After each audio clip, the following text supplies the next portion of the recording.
Hi,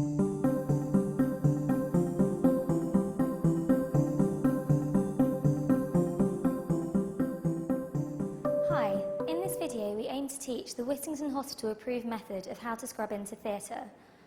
We will cover why it is important to maintain an aseptic technique, how to scrub into theatre, and the do's and don'ts of scrubbing in.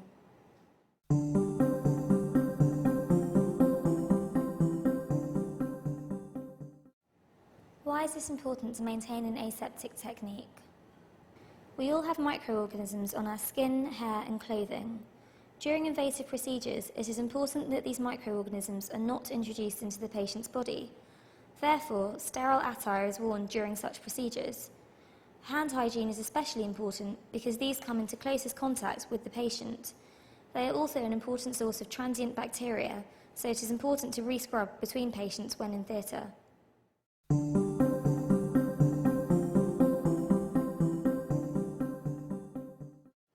Let's move on to the scrubbing procedure itself. Before entering the clean zone of a theatre, you must make sure your hands are socially clean and take off any nail polish. Take off your clothes and jewellery and put on theatre scrubs and shoes, and put on a theatre hat. Now you're ready to enter the theatre. When you first enter the scrubbing room, you should find and set up your equipment. There are 3 things that you will need. 1. A mask. Put on a visor mask. This should cover your mouth and nose. 2. A gown. And 3. A pair of gloves, making sure you've picked the correct size. Now, open the gown packet onto a flat surface. Tear open the plastic packet and allow the white packet inside to tip out, making sure not to touch it.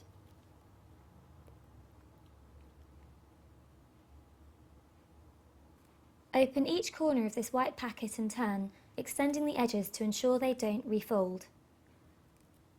This should reveal its contents. This is now your sterile field.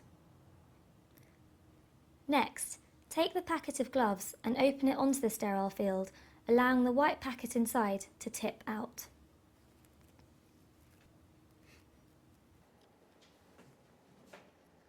Take a scrubbing brush. As you can see, there is a brush on one side and a sponge on the other. There is also a nail pick in this container. Open the packet and leave the brush resting in its container by the sink. There are 8 steps to scrubbing in. 1. Washing your hands and forearms for the first time. Turn on the taps. You can use your hands, but from now on, use only your elbows to manoeuvre the taps and solution dispenser to ensure an aseptic technique. Rinse your hands and forearms with warm water. Then, using 3 doses of scrub solution, wash thoroughly from fingertips to elbows for 1 minute. Make sure you always keep your hands elevated above your elbows to avoid recontamination of the hands once they have been washed.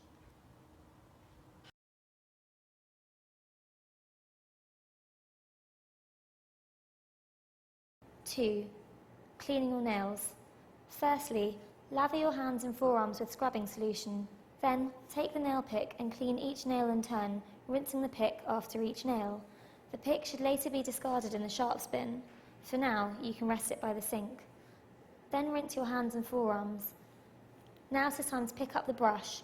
Apply scrub solution and water to the brush and scrub your nails on both hands. Lastly, rinse your hands and forearms. 3. Washing your hands and forearms for the second time. This time, wash your arms from the hands to your elbow using the scrub solution and then rinse off. Make sure you pay particular attention to cleaning your hands in this step. This should take 3 minutes. 4. Turn off the taps. Do this with your elbows, remembering to keep your hands elevated. 5. Drying your arms. Now you can turn towards your equipment. At the top of the gown packet, there should be 2 white towels. Dry each arm in turn, using a different towel for each arm. The skin should be blotted dry, starting at the fingertips and working down towards the elbows. You should not move the towel back up the arm. Then, discard the towel immediately after use.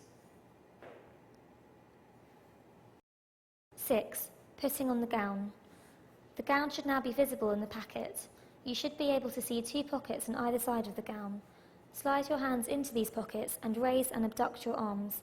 This should slide your arms into the sleeves of the gown and open it up around you. Do not allow your hands to come out of the sleeves at this point. They should remain in the cuffs. When doing this step, make sure you are in an open space so that the gown does not come into contact with any surrounding objects. A circulating person will assist you with securing your gown by tying up the back. 7.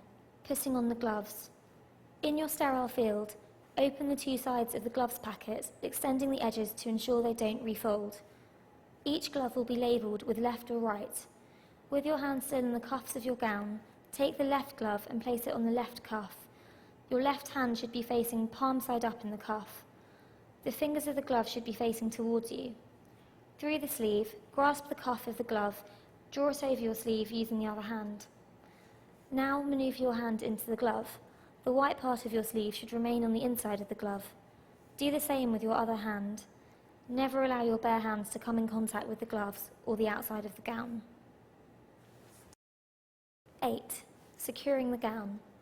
You will find a card on your waist which you should now hand to the circulating person. Make sure you are holding the blue side and offer them the white side. They will hold this card as you turn 360 degrees. Then pull on the strap attached to the card and tie onto your gown. Well done! You are now scrubbed in. You will be able to touch anything in the sterile field. This includes the preps and drapes part of the patient and anything that is covered in a blue or green fabric. To remove the gown, pull on the front and remove the gown with the glove still attached, folding it in on itself. Dispose of it in a clinical waste bin. Wash your hands immediately afterwards. Now let's talk about some do's and don'ts to consider when scrubbing in. Do go to the toilet before theatre. This saves you having to scrub up twice. Do ask the theatre staff if you are unsure about any aspect of scrubbing in, and they will be happy to help you. Do keep your hands crossed over your chest when you are not in the sterile field.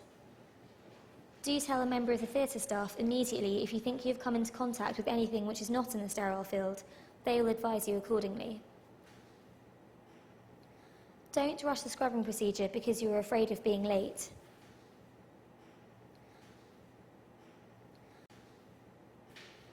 Don't let your hands fall below waist level after you've scrubbed in. Don't touch your head or face during surgery. If you have an itchy nose or your mask is uncomfortable, ask another member of the theatre team to help you. Don't scrub in if you have an open cut in your hands. It is best to ask a member of the team what to do in this situation. To summarise, this video has outlined the importance of maintaining an aseptic technique when scrubbing up into theatre. We have demonstrated the 8 steps of how to scrub in and covered key do and don't points to remember. The best way to become familiar with scrubbing up is to practice it as much as possible. Thank you for watching.